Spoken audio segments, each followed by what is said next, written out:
Girl, you suck. You suck. She skipped out of the room just like, here's my little dude.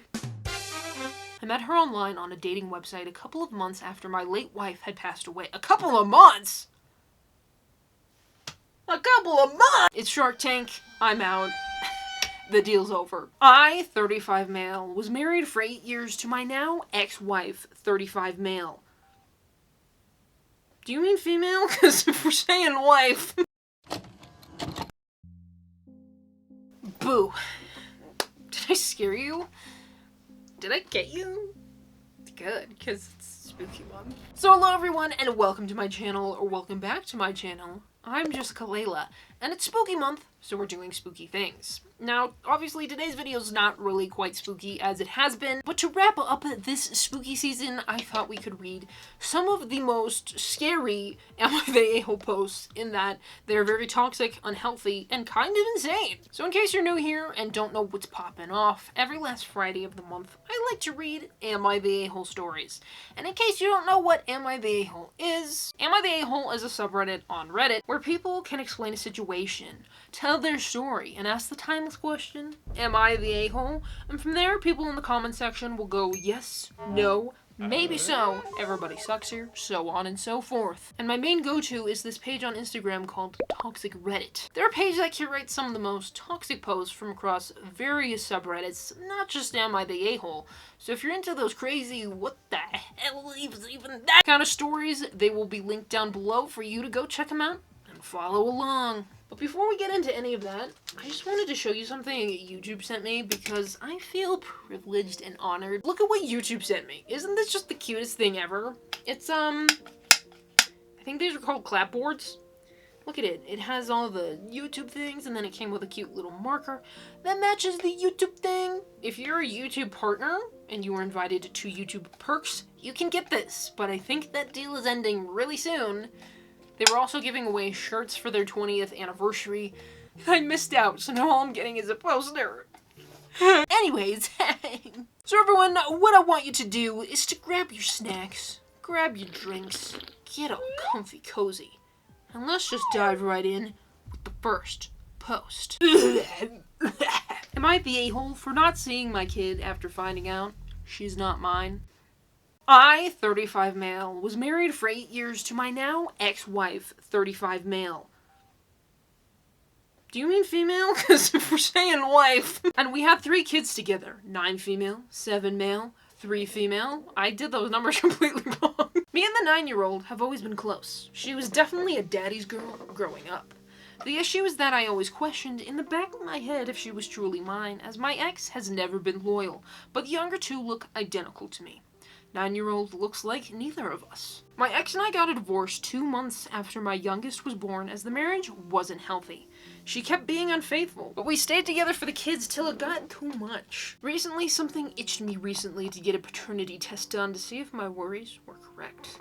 A friend suggested it as he pointed out how my 9-year-old looks nothing like me, and that there was only one way to know. Surprisingly, my ex didn't even fight me on this and let me get the test done. Turns out that the little 2 are mine, but the 9-year-old isn't.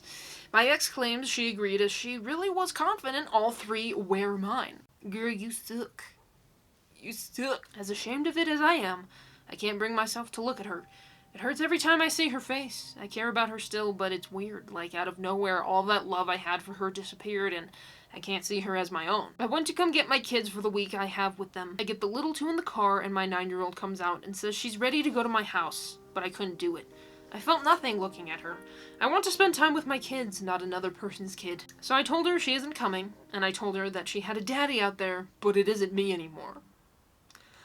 I'm not paying child support for her anymore, only for the 2 I made. Kid has been sending me messages on her phone. She had it due to living in 2 homes. She sent me voice messages crying, but honestly, it doesn't make me feel anything. She keeps saying, but you're my daddy. I told my mom about the situation as she questioned where the girl was, but she blew up in my face and told me I was an a-hole for abandoning a child. But she isn't my child, and I can't even look at her. Why is it my fault for my wife's actions? Am I the a-hole? Wow, wow, wow. Ruin a kid's life just like that. Parents are the a-hole, and the kid deserves better in every way. Women should not have a single word to say about this. No opinion or will. Stop cheating on this woman. Only women who are allowed to have an opinion is if they release the partners of fair breeding. Only mothers punish and banish that child that are acting and everything, otherwise go adopt an orphan and dedicate your life to really other people's bad decisions of F. The dad needs time, but this isn't his fault, or the girl's. He just found out he spent 9 years raising the proof of betrayal. A proof that his wife cheated and hurt him. He needs time, but at the end of the day, the dad can only be a dad to the daughter if he won't emotionally abuse her, because many cases of paternity fraud lead to the hurt parent hurting the child. It's better to lose a father than being abused by the father. Pretty sad some people can only love others blood-related. I will agree that, 9 years of your life spent raising a child and then finding out that child is not yours has got to suck. I've never been through that, and I would never do that to someone. I think the one commenter saying that people should not have an opinion unless they've, raised an orphanage? What are we even talking about? So, I'm just gonna ignore what you said, sorry, and I'm gonna have an opinion. I think it's dumb to not let women chime into this conversation, because I think this is kind of a free-for-all, so this comment just annoyed me because you are limiting who's allowed to comment based on life experience. If you're new here, or if you're not, I hate cheaters. The second cheating is brought up in a story, I'm like, I'm out. It's Shark Tank, I'm out. The deal's over. So the mother sucks. Okay? Honestly, horrible person. Put her children in horrible positions, ruined her marriage. She sucks. She's a bad person. We don't like her. And I understand that the betrayal of finding out that 9 years of raising this child that isn't even actually yours, that's gotta sting and hurt in a way that I feel like a lot of us have not experienced unless you've actually been through that. But at the end of the day, it's not the 9-year-old's fault. She doesn't know any other father except for this guy. Who the real father even is, we don't know. So, it really sucks to kind of place the punishment on the 9-year-old when she has done absolutely nothing wrong. She's the only person in the situation who hasn't done anything. Now, I understand this guy's going through a lot and going through the motions, but in a way, it feels like he's punishing a 9-year-old for the actions of her mother. Saying she has a daddy out there and it isn't him. A 9-year-old's not going to grasp what the hell you're talking about, and so I think that was a really cruel way to tell her. So I understand there's a lot at play here, there's a lot going on, but treating a child this way is not okay. Now, as the one commenter pointed out, if this leads to some type of abuse, maybe it really is better to just, remove yourself from this child's life, but the little two, which are her half-siblings, you're still gonna end up seeing. So I don't know if there's really a quick fix for this situation, but the mother really sucks, okay? We're never gonna defend women like this, like, yikes, ew, ick. And there's always so much more to these stories than we even know. I think the coldness towards this child is where I'm like, you've lost me, if that makes sense. But that's just my take on it. What you can do is subscribe and let me know what you think. Anyways, on to the next one. Am I the a-hole for calling her psychotic over KFC? It's my stepson Christopher's 11th birthday today. Happy birthday, Christopher. And every year on his birthday, he gets to decide what we are eating for dinner. This year he wanted KFC. He is at the after-school program until 5:30. My wife already went out and got the food and had skipped out of the room to start decorating the family room for his party. She skipped out of the room just like... He invited over like 6 of his friends, so my wife spent over $100 on this food. Jeez. Well, when I wasn't looking, my dog got into the food and managed to wolf at least half of it down. I was in a panic because of the chicken bones, but my wife was absolutely furious and told me to get my freaking mutt out of her house. She had to call a day in advance to get this much food, and now her son's party was ruined, as well as her being out of money because of my dog. I completely ignored her, honestly, and just rushed my dog to the vet to be seen. When I was there, she sent me this text. Do not even dare bring that freaking animal back to my house. I never wanted that dog here, and you forced me into an environment where I'm now terrorized daily by your unruly, untrained freaking mutt. Your failure to train that freaking animal has left this family miserable. You try bringing that dog back here, and I will proceed with file divorce papers. I will be taking back the money you now owe me from your share of our combined finances. My only response was telling her that she's being psychotic over KFC, and she had better not touch my money, because I'm not paying that. She never responded. However, my buddy is saying that I'm clearly the a-hole, because my friend has been vocal since day one that she doesn't want the dog in her house, and has been asking me to rehome the dog since I got her. Am I the a-hole? My dog is an ESA. I don't know what that stands for. Emotional support animal. My dog is an ESA, and she's fine, by the way, but my wife thinks my excuse of her being an ESA doesn't mean anything to her, because she's convinced I didn't say I needed one until well after she said she didn't want a dog here. Edited to add, the wife came before the dog. Been married 4 years and got the dog a year ago. You're the a-hole. You weren't watching a dog who you've obviously trained poorly around food you knew could harm the dog. If anything happens to the dog medically, it's your fault. You failed at supervising the dog. You failed at training the dog. It is also your fault that the dog ate your stepson's birthday dinner, and you owe the money to your wife. If you check the comments, OP admits wife asked him to watch the food specifically because the dog has issues getting into food.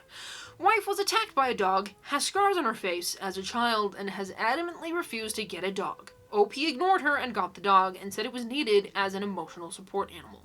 OP got dog as revenge, since he's had to compromise since moving in with her and her son, and feels that she should have compromised on the dog. OP feels he deserves to get what he wants because he has acknowledged her son exists and isn't cruel to him.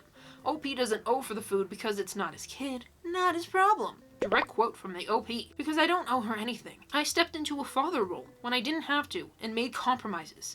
I pay my share here. I do my part here. I'm not paying for KFC that she never should have gotten in the first place. At least not for 7 children, because it's not my problem that she decided to spend that much money to begin with. He also says that she should be over her trauma because women are scientifically proven to handle trauma better.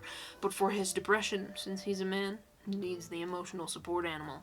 Let's not forget he admits the kid hates the dog as well. So with a 2-to-1 vote of no dogs, he decided he was more important and brought a dog into her house that she owns. I've never been a cheater, and never will be. Would you have preferred I cheated versus done something that I felt I needed? Like get a damn dog to have the love and support I needed at the time when I was being neglected by my wife? OP is the literal worst in every possible way, and he also contributes nothing towards their house. Makes it clear he only covers his portion of the usage of electricity and water. So it's so it's fitting that he's going to lose his free housing for being such a raging a-hole. I really hope we get an update that his wife has left him. Wow, that was a wild ride. I felt like I was on a roller coaster. Yeah, so, you know, at first glance you're like, okay, dog got into the food, dog needs to go to the vet. Why is the wife freaking out? Well, let me admit, I just did a really quick cursory glance of picking out the story. But then the more you read, the more you're like, whoa, this guy is the a-hole. So this guy kind of sounds like he's freeloading off the wife, but that's not really what this post is about. So let's focus on the subject material. So he has a dog, an emotional support animal, which I don't really have an opinion on this one. I have read a lot of people saying that this really means nothing. It's just another form of a pet. You know, like a medical service dog. Totally understand, totally needed, totally necessary for people who have illnesses or disabilities that require them being alerted or needing some assistance from an animal. But an emotional support animal doesn't really categorically fit into that same type of thing, so they're not like a need. But the thing is, that aside, if you're gonna get a dog and then you're gonna do absolutely nothing to train it and ensure that it stays safe, it is your fault. I know that some dogs are just, you know, a little bit evil, a little bit sweevel, and they do things that they shouldn't. I'm not seeing, like, any, I guess, remorse for the stepson, for the amount of money that was wasted. I understand that the dog may have had a medical emergency, but ultimately it is the owner's fault and responsibility to ensure that stuff like this doesn't happen. If you were in the room and you were watching the dog, this was completely preventable. $100 worth of KFC for a child's birthday and his friends at said birthday, and now they can't have that because it took a day advance to get that much food prepared and ready for everyone there. Ultimately, in the end, this guy is just the a-hole. Like, I don't really see a way or a world or a situation in which he's not. And then let's dive into the really long comment by M. Cayenne. Basically, it seems like he's just treated his wife really poorly. So she was attacked by a dog. And if you've ever been attacked by a dog, that's going to be traumatizing, that's going to be scary. Because dogs, you know, depending on the severity of the attack, can really destroy you. I've seen a lot of dog attack survivors. It's absolutely shocking what these animals are capable of. So he feels, entitled to whatever he wants because he's good to her son and isn't cruel to him. That's kind of the bare minimum, but then because this isn't his child, it's not his problem, so he doesn't owe for the food. So then you aren't being very kind to the child. And why should she have not gotten it in the first place? If you allow the stepson to pick what he wants for his birthday dinner and he picks this out, why is that not allowed? Why is this an issue? That line just kind of confused me. And then saying that his wife should be over the trauma of the dog attack because women are scientifically proven to handle trauma better. Maybe that's true. I don't know, but that's not how trauma works. Sometimes you grow around a situation rather than you grow over it. So there can still be that anxiety and that fear of that event that happened. And obviously you're going to associate dogs with that event. So it makes sense why she's scared and why it is traumatic. But then saying that he's never been a cheater and never will be.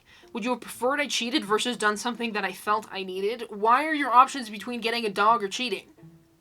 What about seeking God? I'm so confused by this guy's way of thinking, and then contributing nothing towards their house that she owns. It's like, dude. I hope this post was a wake-up call for this guy, cause yikes. This one was actually crazy, and again, it's the more you read it, the more you're like, that's my thoughts, and that's my opinions, and that's my take. Maybe you disagree, or maybe you noticed something I didn't. Let me know what you think. Anyways, on to the next one. Am I the a-hole for allowing my girlfriend to move in my house even though my daughter doesn't like her? So I've been dating my girlfriend, Alexis, 28, for about a year. I met her online on a dating website a couple of months after my late wife had passed away. A couple of months? A couple of months! I didn't tell my daughter, Anna, 20. Whoa! Excuse me. Pause. Alexis is 28. Anna is 20. There is an 8-year age gap. I didn't want to tell my daughter, Anna, 20, about her until I felt my relationship with Alexis was something serious, and that took about 6 months to happen. The day I decided to pull Anna aside and tell her that I was seeing someone, I could see her face drop. I immediately let her know that Alexis wasn't a replacement for her mother, and that she didn't have to meet her until she felt she was ready to. She told me as long as I'm happy, she's happy. I left it at that, so I took her for her word. Well, they ended up having to meet not too long after that because Alexis was going through some financial issues and was going to be evicted from her apartment. So I told her that she could live with me until she could find another place. When I told my daughter that Alexis was going to live with us temporarily because she was going through some financial woes, she told me she thinks Alexis is a gold digger and that she doesn't trust her. That pissed me off because Alexis isn't that type of person. I told her I was sorry she felt that way, but I couldn't just allow Alexis to be homeless in the streets, and that if she didn't want to be in the same room as Alexis for a little while, she could just move out. She stormed up to her room after that and didn't speak to me for the rest of the day. The next day, Anna told me she was moving out, as I had disrespected her and her mother by having another woman move in not even a year after she had passed away. I apologized to Anna and told her that I didn't mean what I had said the other day, but she told me she didn't want to hear it, and she wasn't going to change her mind. She already let her grandparents know what was going on. Anna moved out a few days after that, and Alexis moved in with me. My relationship with my daughter has suffered drastically, and I haven't spoken to her for a good long while. I understand that I may have been wrong because I told my daughter she didn't have to meet my girlfriend until she felt ready to, but at the same time, because my girlfriend was being evicted and may have potentially been homeless, I felt justified in allowing her to temporarily stay with me until she could find another place to live. So I'm trying to see whether I was truly wrong in breaking my promise to Anna, since if not, Alexis would be homeless. You're the a-hole for dating someone only 8 years older than your daughter and then saying something as drastic as, if she didn't want to be in the same room as Alexis for a little while, she could just move out, and didn't mean it? Mean what you say what you mean, date someone closer to your age. Also noticed how OP included his daughter's age and his girlfriend's age, but not his own age. That's what I'm saying! So let me give you the tea. I also don't really like age gap relationships. Like, there's a time in everyone's life where age gaps are like, whatever, I don't care. Okay? It's not all age gaps. There is something kind of disturbing about a man being with a woman who is not, in reality, that much older than his daughter. Hold on, the wind's picking up. I gotta close my window. If you are okay with age gap relationships, you do you! There are always people in my comment section who just feel a need to defend this. These are not people we're ever gonna know, so I'm allowed to have an opinion on it. But age gaps tend to have really weird dynamics when the gap is like really wide, or kind of strange like in this case, because he does have a daughter who is 20. There's only 8 years between them. So when you put it in the perspective of when he was becoming a father to Anna, Alexis was 8 years old. She was a child. So it disturbs me to think of it like that, but the fact that he left his age out. Now beyond that, the fact that he moved on so quickly from his wife, like we don't know what she died from or any of that. Not to say that that would make it better, but it is very sad when people move on so rapidly from someone they were married to, had children with, had a life with, and then, you know, just a few months later, you're already in the dating world and finding someone else, and, like, your relationship is progressing and getting serious. I'm not saying that people who are widows have to sit there in their rooms for 10 years, 20 years, 30 years mourning the loss of their partner, but I'm of the opinion that a couple months is excessively quick to move on from the death of someone you shared a life with. And you know what? It is okay if you disagree. But that's just my take on it. That's just my takeaway. Anyways, on to the next one. Am I the a-hole for trying to get a colleague to cheer up and smile? I, 60 female, am a supervisor working with 3 colleagues. I normally have 4, but we were short-staffed, so Mandy, 30 female, had to take on extra duties and had less breaks yesterday. We worked 11 hours yesterday, 6 a.m. to 5 p.m., and stayed in accommodation provided by work. We had an early start today, and signed on at 4 a.m. Mandy was the last to show up, but to be fair, she was still on time, and was obviously in a bad mood. She was quiet, didn't speak unless we asked her something, and kept to herself as we were getting ready to depart. I'm a very happy person, even in the morning, and it doesn't take much effort to be happy and smile. I hate people like that. So it bothered me that she was so sullen. She said to another colleague she was tired. I scoffed and said she's young and has no reason to be tired. When pouring milk for her cereal, she stopped, put the carton out to thaw and said, "It's frozen." With a blank look, I told her it wouldn't hurt her to smile, while another colleague said, "Let it go," in the tune of that song from Frozen. These people. I thought it would be a nice idea to play the song and have us all sing along to it to try and bring her mood up. I played it, but she was on her phone and using the work app, so just as the chorus came on, I wrapped my arms around her from behind and started dancing and singing the song. She didn't seem very interested, so I upped the dancing and twisted and swayed. She suddenly exclaimed and said, "My back!" And I thought she was just faking pain to get out of dancing, so I scoffed and said, "Oh, that's what everyone says," and kept dancing with her. That's when she snapped and yelled that she actually has a back injury, got out of my arms and sat outside by herself, clearly upset. She never once mentioned that she had a back injury while working the day before, but apparently she injured it on the job in December and is still in physical therapy for it, and my dancing twisted it and hurt her. I said I was sorry for her back, but I was just trying to make her not be as mopey because being around someone like that is no fun. She told me she can't help being quiet in the morning because she isn't a morning person and she was tired and now quite sore. To me, that's not an excuse, and I told her such! She's barely spoken to anyone unless it concerns work.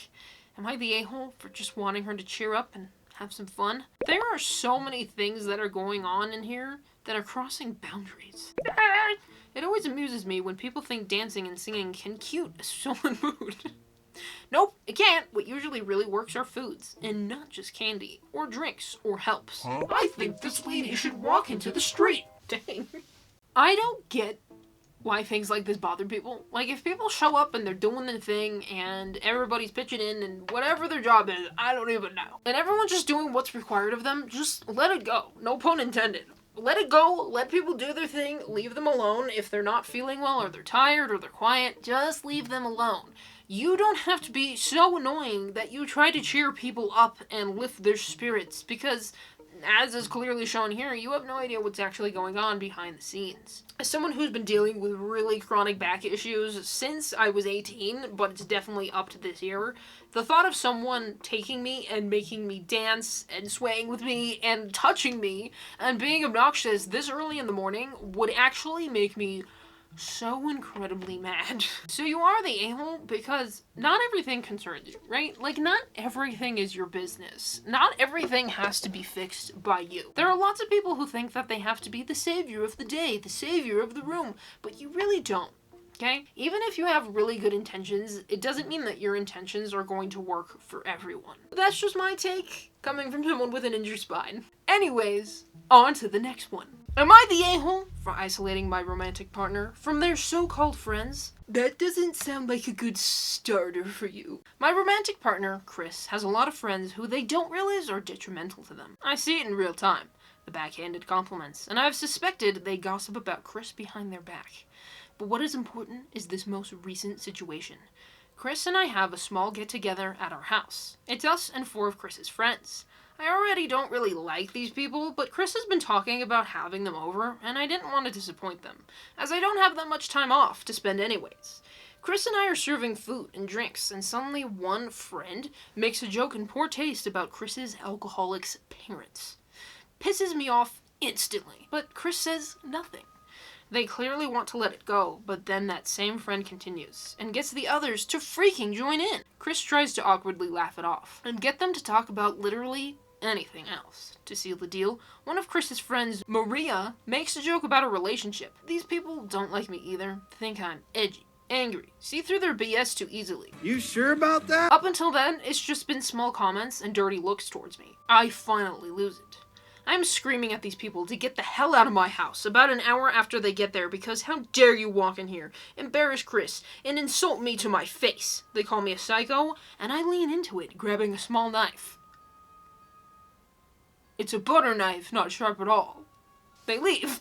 Maria shouts that Chris is always welcome to crash on her couch on the way out. I spend half an hour telling Chris how I don't want them talking to these people ever again. I spill how they never liked Chris, and were terrible people to have close. Chris argues a bit, but they are clearly too emotionally drained to have much to say.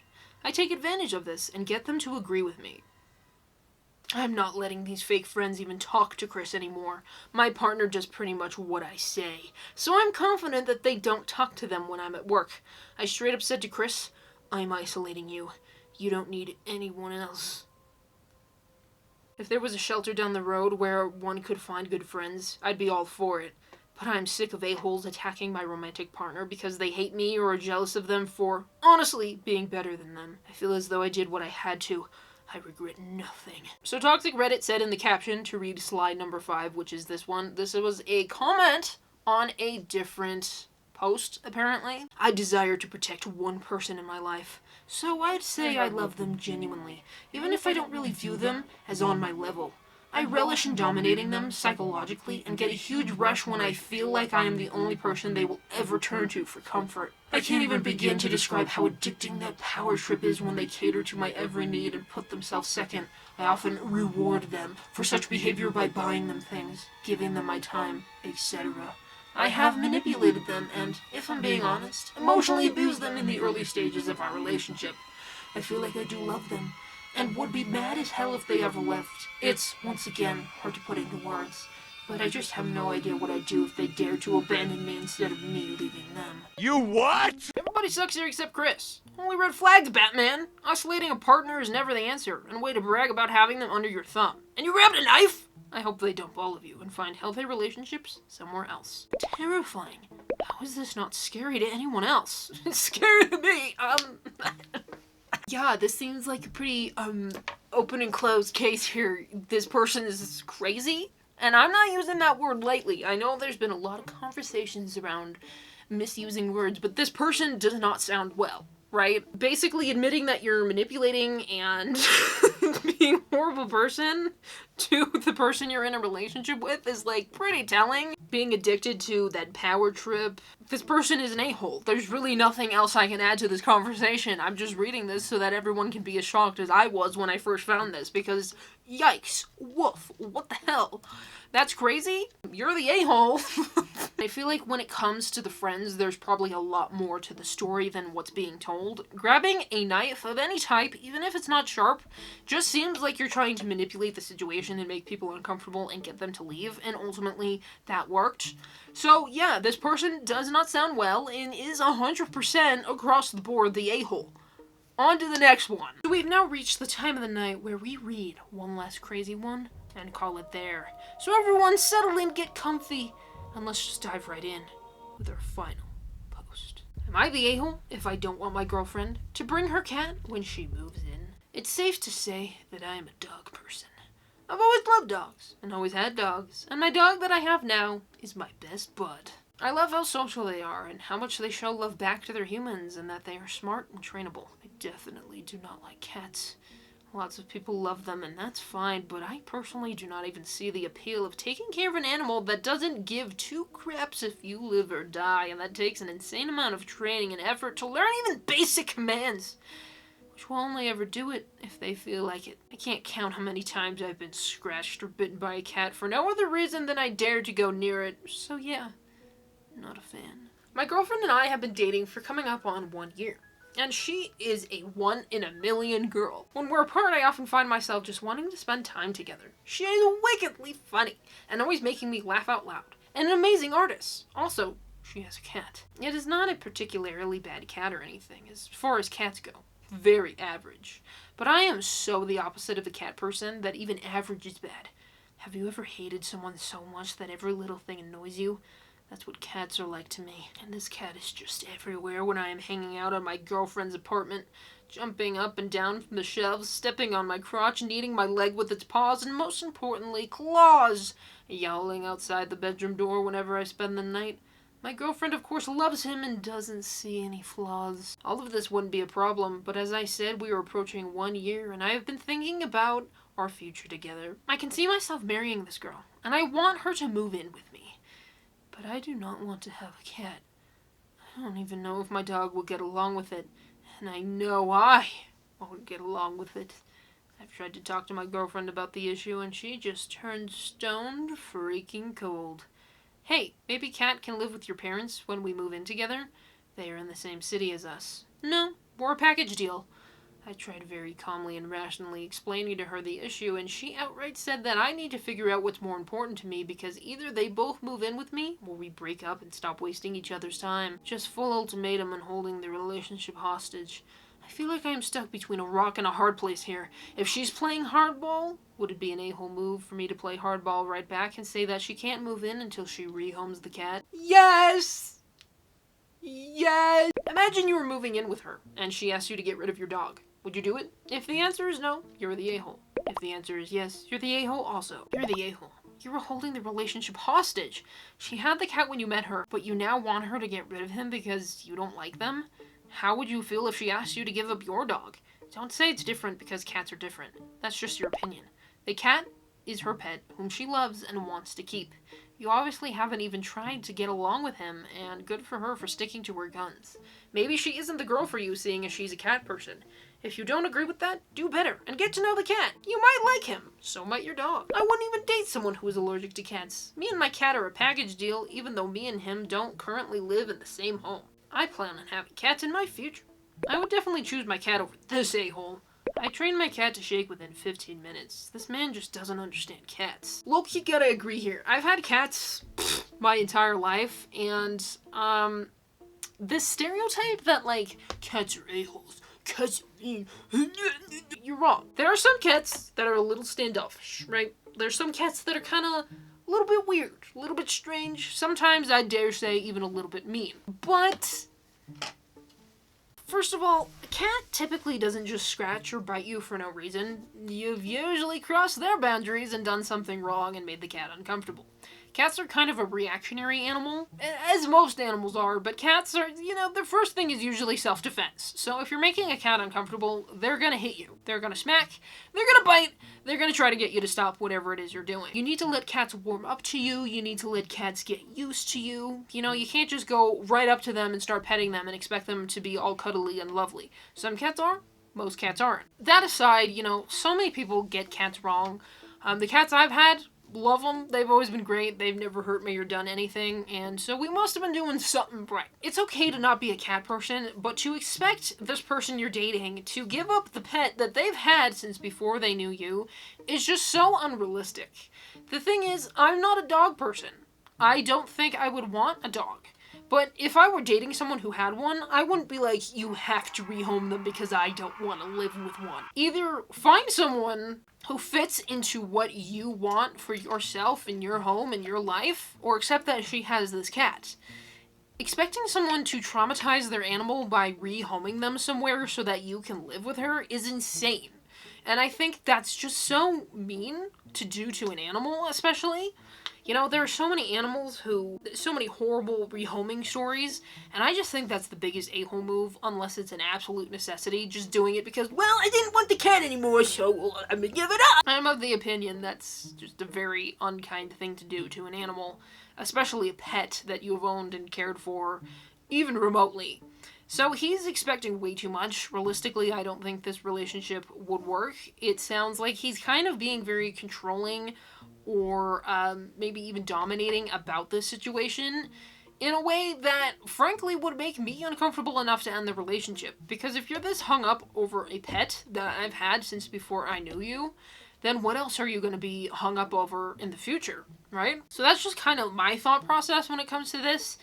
Anyone who would ask you to rehome your cat and be like, if you don't do this, then we're not moving in together and we're not gonna stay together, I would rather not be with someone who gives me an ultimatum, and an ultimatum of the worst variety. But that's just what I'm thinking as a cat owner. Here's my little dude. Do you have a cat? Do you have a dog? Do you have a parrot? Do you have a rat? But that's just my take and my opinion, and you may disagree.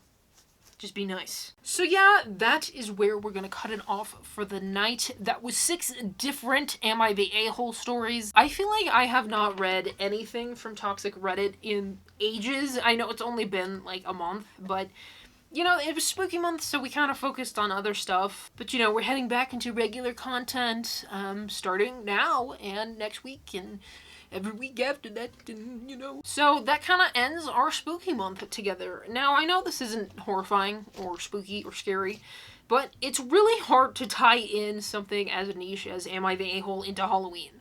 Like, how do those mesh? Oh, these people were being a-holes at Halloween parties. These people were being mean because they dressed up in this Halloween costume. Like, you know what I mean? It would be so cringy and so lame that this is kind of my take on it. Because I was saying a few weeks ago, oftentimes real life is scarier than fiction.